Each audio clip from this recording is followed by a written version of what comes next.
Today, the its report into the question of privilege concerning my conduct towards the chairperson of the Transport and Infrastructure Committee. The Privileges Committee has found my actions to be a contempt of Parliament. When Parliament sits next week, I will be censured. Members of Parliament and parliamentary staff should be able to carry out their duties in a stable environment. The report from the Privileges Committee makes it clear that my conduct after the Select Committee on June the 29th had an impact on others that I had not appreciated. I completely accept the findings of the committee. I apologise to all those who were in the room, but specifically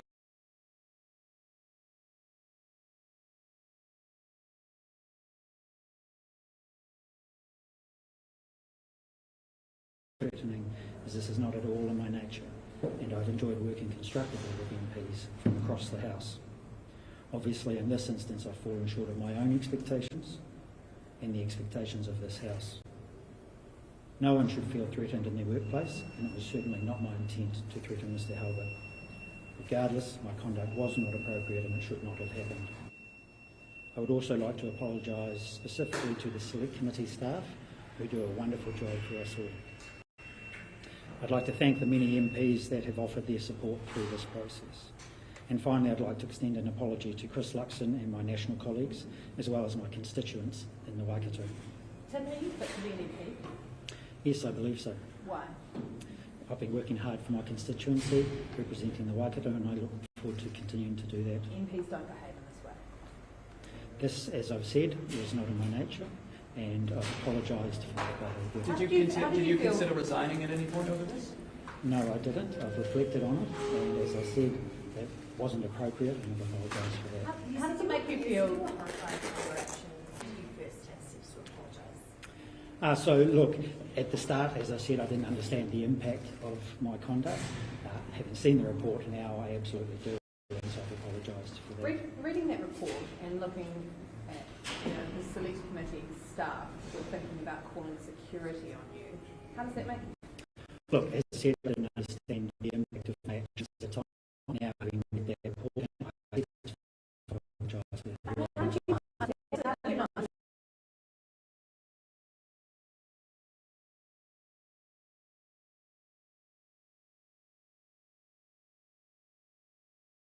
Part of that report and leading to the overall summary put forward by the Privileges Committee. Are you upset that none of the national MPs and the Privileges Committee went into that report back on their finding? Oh look, I absolutely accept the finding of the Privileges Committee. What were you thinking? Can I just wait?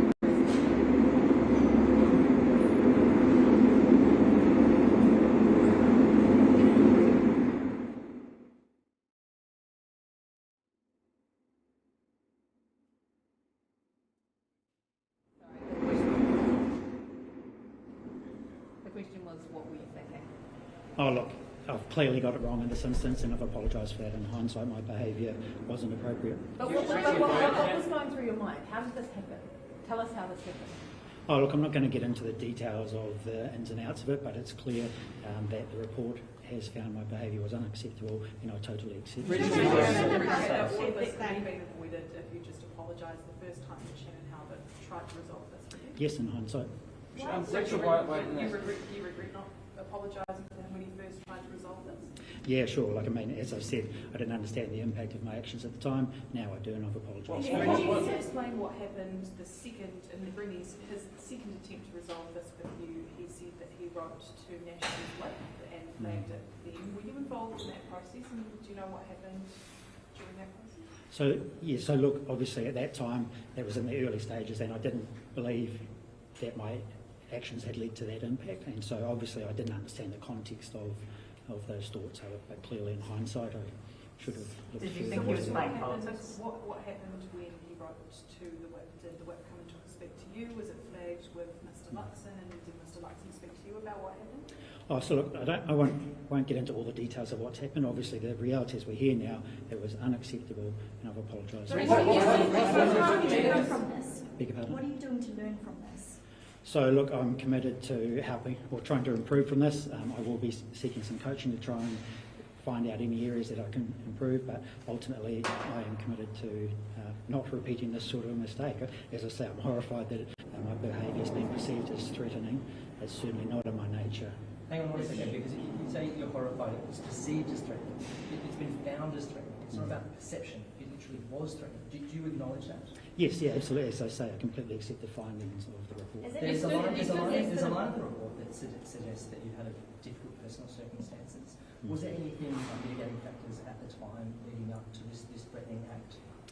Oh, look, sure, I've had a difficult time. Losing my sister and breaking my neck, back and arms is difficult for anyone to go through. But that's no excuse, and it hasn't, in my mind, not had an impact on this behaviour. Last question. Rachel Boyack said that she actually approached Nationals leadership before she decided to kick things up a notch and take it to the Privileges Committee, complain to the Speaker. Why did Nationals leadership not take this seriously when she first approached them? Oh, look, I can't speak to the actions she's taken, but we're in this situation now, and I accept the Talking findings. less about her actions, I'm Have you talking stood more less about... than a metre from someone over them while they were sitting? You stood less than a metre from them and said, "Stand up, mate." How can that be taken as anything but threatening? Oh, look, in hindsight, absolutely it is threatening, and I've accepted those findings as part of the report. How did Yeah, you not yeah, realise yeah. it Thanks, through guys. time then?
Tim van der Molen has been stood down from all of his portfolio responsibilities following the Privileges Committee finding his actions were in contempt of Parliament. Tim's actions at the Transport and Infrastructure Select Committee were referred to the Privileges Committee by the Speaker of the House, and you will have seen their findings and the report. Tim's behaviour is not up to the standards that I expect of national MPs, and I have made clear both to national MPs and also to the New Zealand public that I expect high standards of behaviour and will hold my team accountable for their actions, and I mean it. My role is to lead an alternate government, and I expect all National MPs and candidates to be focused on promoting National's policies to rebuild the economy, to bring down inflation, to restore law and order, and fix health and education so we can get New Zealand back on track. Now, I acknowledge that Tim has had a difficult time personally over the last year, but that does not excuse any MP indulging in the behaviour described in the report. Tim accepts all the findings and has publicly apologised. He is also committed to seeking coaching support to ensure that this doesn't happen again. And following a discussion with Tim this morning, I have removed all of his portfolio responsibilities, namely Defence, Veterans, Building and Construction and ACC. Everyone makes mistakes and there is a path back for Tim, provided that he can demonstrate to me and the wider National Caucus and to himself that he has learnt from this incident and grown as a result. And with that, I'm happy to take questions. Why does Tim van der Molen fit to the NEP? Well, he has been a great constituent MP. He represents his constituency incredibly well. By his own admission, this is not the standard of behaviour that he should aspire to be holding. Why did National not take this seriously when it was first raised with you? We did take it incredibly seriously. Why First did I you became stand aware down of it. When I first became aware of it was through a Privileges Committee letter sent to the Speaker, which then started the process with the Privileges Committee. It's important that at that time you let the committee go through through the process uninterrupted and uninterfered, and that's exactly what I did.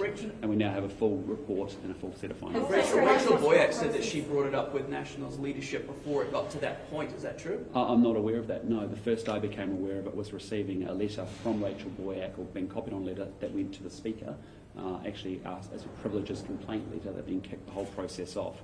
At that point, I actually spoke to Tim van der Molen and asked for his interpretation of events.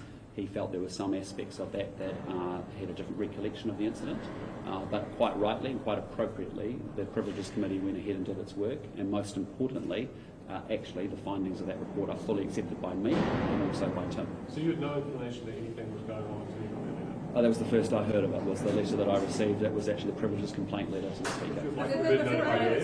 Sorry? Before way to Privileges Committee was flagged from National's whip.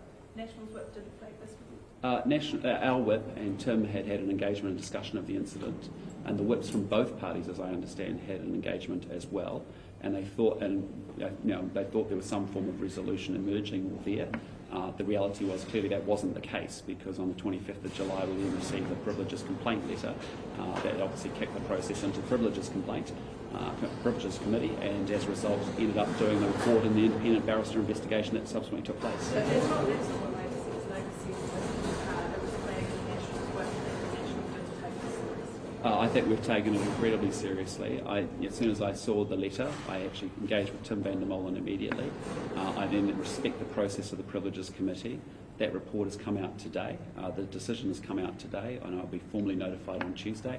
And I think I've acted incredibly swiftly and incredibly appropriately. Have you ever asked your whip or your chief of staff to escalate issues like that to you when they are raised through the back channels rather than wait till it gets to the point of a formal complaint? Yes, and I think in this case it could have been escalated quicker. I think the bigger issue is, frankly, Tim could have apologised much sooner and much quicker and de-escalated the event and had it resolved, and that was poor judgment on his behalf. But the reality is we are where we are, and the Privileges Committee has made the decision, and quite rightly so. We fully support those findings. When Labour ministers were under fire, I'm talking about Kitty Allen, I'm talking about Stuart Nash, I'm talking about Michael Wood, you called for their immediate sacking before there was any investigation. Why have you not followed your own rules? Well, because I don't think that would be proportionate. I think what we've got here is a severe set of consequences that is entirely appropriate and proportionate to the conduct that Tim displayed. I think the fact that we have let the Privileges Committee run through its process, the report has come back from an independent barrister, the findings are not debated or under any discussion, they are real, and we fully accept them. That's completely different. A completely different standard that you're holding yourself to as compared to Labour. You called for ministers to be stripped of portfolios before any investigation. Why did you not do that with Tim? Well, that's what I have done. I found After the investigation. that I received a Privileges complaint letter on the 25th of July. That kicked off a Privileges Committee process. That finding has come back in that ruling from the Privileges Committee today, and as a result I have acted immediately and incredibly swiftly, and I think I've acted proportionately as a result. I'm asking why you didn't stand Tim down when you got that Privileges Committee complaint. Because literally within a day it starts off with the Privileges Committee process, and I have to respect that process because actually, as you well know, none of us in Parliament actually pass judgment or comment about a Privileges Committee an issue before the Privileges Committee. When that came out today, we've acted with tremendous speed and been very swift, I think being appropriate and being proportionate. Was there ever any thoughts about telling him that he has no place within the National Caucus? Look, I don't think it meets the threshold for that, but it is very severe consequences. You know, Tim has very clearly had to publicly apologise, which he should do, and privately apologise. That's a minimum expectation. He has actually had to commit to seeking serious, support and coaching support. And most importantly, he's been demoted and lost all of his portfolios. A finding of contempt is very rare and very serious. It is incredibly serious. How can you say it doesn't meet the threshold? In my view, it doesn't meet the threshold for sacking Tim out of Parliament. What it meets the threshold for is actually proportionate and appropriate response and some pretty severe consequences for him. How Contempt frustrating in Parliament is not a sackable offence. How Sorry. frustrating is this for you 3 months, so close to an election? Oh, look, it is frustrating, but the point is I've tried to deal with this issue as it's arisen as quickly as I can, as decisively as I can, and I think we've got appropriate and proportionate and severe consequences for what was poor conduct and poor behaviour. Well, Sorry, how is in it- terms of what National wants to do in the House on this, will you vote for censorship? Yes, we've had unanimous. Yes, we will. Yes. How is contempt of Parliament not a sackable offence for you? What I'm saying to you is that I think it's not a sackable offence. I think the reality is we've got a proportionate and appropriate response here. He is experiencing severe consequences for his actions and his poor conduct and his poor behaviour. Well, he's not having any portfolios. He's clearly having. He clearly has to go seek some coaching support to make sure this doesn't happen again. And he's been severely demoted. Did he offer to resign? No, but the point was I wanted to make sure that we had severe consequences, and he accepts these consequences. Would you ever serve with him in the cabinet? I had a conversation with him, and I also made it very clear that he wouldn't be selected as a cabinet minister post the election if we're lucky to win. But you did? I think there's a pathway by which he could come back, but that's ultimately up to him, and ultimately up to him to demonstrate that to me and to the National Caucus, that this behaviour would never arise again. That pathway you've offered, it's clearly important to you because you did the same thing to Sam Uffindale a few years back. Why is that an important part of your leadership, offering people when they make mistakes? Well, look, clearly he has made a mistake, and let's be pretty clear about it. The behaviour and the conduct is utterly unacceptable. He accepts that. He believes, you've heard from him directly. He accepts that completely. But it's important that if no one can make mistakes, there won't be anyone here in this Parliament. I would put it to you nicely. And so we've got, I think, an appropriate and a proportionate response to his conduct and his behaviour. If only people who were censured were not allowed in Parliament still have 119 MPs. Well, what I'm saying to you is, look, he understands that his behaviour is utterly unacceptable. I find it unacceptable. We have acted swiftly. I think we have acted proportionately and appropriately, and there are severe consequences for Tim.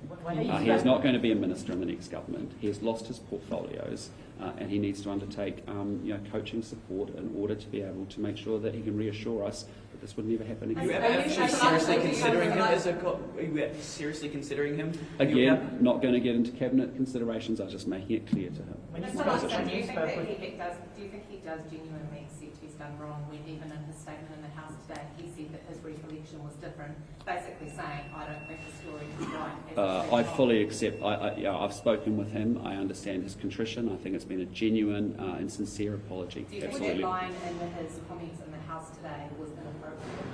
No, I think there was a genuine.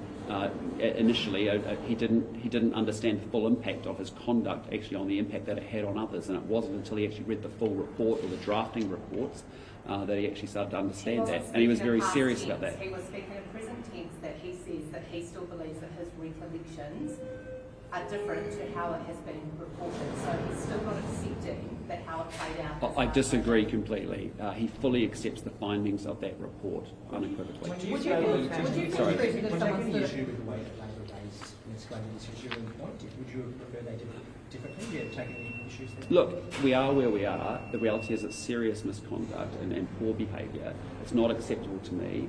and as a result, we've had to follow the process, quite rightly, and the Privileges Committee findings report and the report we fully accept. So what did they act appropriately, basically? I think they did. I mean, the bottom line is that reality is that there was a privileges complaint letter raised. That was put towards a privileges committee, which has representatives from all parties on it. A unanimous decision was made that it was, he's in contempt of Parliament, and as a consequence, there are appropriate and proportionate responses and severe consequences for Tim. I think we've acted proportionately and appropriately and quickly. Reading through the series of events, would you feel threatened if someone treated you the way that Tim treated Shannon? I think I fully accept the findings of that report. I can understand that people felt threatened. That is not debatable to me. They did feel threatened. You heard that from the staff. You heard that from the other MPs that were in the room. That is not debatable. What has happened is that Tim now faces severe consequences for that conduct, and that is right that he does, because we need to have standards. And I personally have made sure that the National Party is working to a new different set of standards, and this doesn't meet that standard. Are you covering the bully in your caucus? Absolutely not. And I'd point you to the report and its findings where it describes the behaviour as aggressive, threatening, unprofessional, unacceptable. That's exactly what it is. Are those words that Sorry. are those words? Sorry, those Sorry, words. what's that? Are they what you'd use to describe a bully? Well, I'm just referring you to the words that were used in the report that an independent barrister came back with, and there was no doubt that it's unprofessional.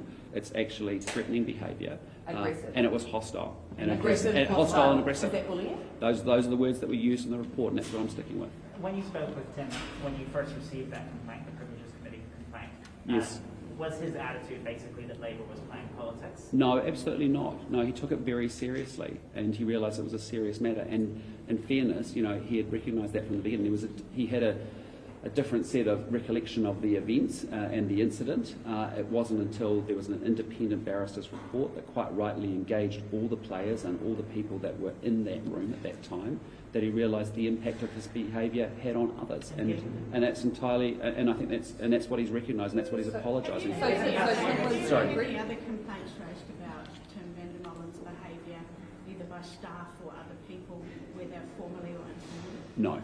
Why did you not appear with Tim together earlier? Did you not want to be seen with him? No, it's just a matter of making sure of the logistics of how we've organised today. So just why to be not clear, front together with him and show your support in your impact? We just decided to do it this way. It was easier for you guys. Was there politics with the timing of that complaint? No, I'm not getting into that. There was misconduct and poor behaviour that Tim undertook in that select committee, and that is not acceptable. And so, as a result, I fully support those findings. I fully support. You don't think they played politics, or you don't want to get into the fact that? No, I don't think so. There was clearly people felt threatened. It was a hostile and aggressive behaviour and conduct of behaviour from Tim. He acknowledges that, and the Privileges Committee have come to a good outcome and a good set of results. We fully support the findings of the report unanimously, and as a result, he's faced severe consequences. to be clear, Okay, thanks so much, guys. Gotta go. threatening, hostile behaviour amounts to bullying.